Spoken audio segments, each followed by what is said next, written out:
Hi, it's Tania. Thank you for stopping by today. Today I wanted to take a moment to tell you about Talaterra's newest initiative. It's a community called the Trailhead, and it's an open forum for independent professionals who connect people with the outdoors through their work. The people you'll find at the Trailhead come from various fields. Not everyone works in environmental education.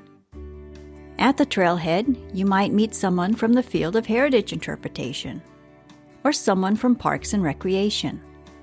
You might meet a science communicator, maybe a scientific illustrator, a photographer, or someone who works in technology. You might meet someone who works in wildlife conservation, or maybe a person in a line of work you've never even considered. Whether you identify as an environmental educator, an interpreter, another role traditionally used within the field of environmental education, or none of the above, you're invited to join us. Since starting the Freelance Condition and Lifelong Learning in Communities project in early 2018, I've reached out to people working in their communities as freelance environmental education professionals. What is a freelance environmental education professional exactly? For this project, a freelance educator or a freelance environmental professional is someone who does not receive income as an employee for the programs, products, learning experiences, or initiatives they create.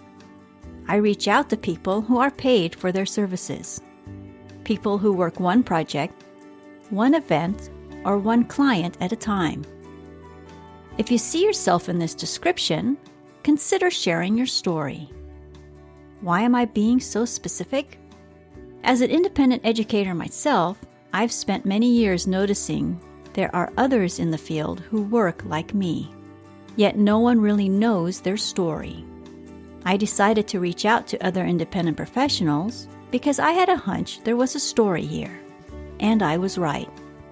I have learned that independent environmental educators, interpreters, and others facilitate connections between people and the outdoors in many ways within their communities.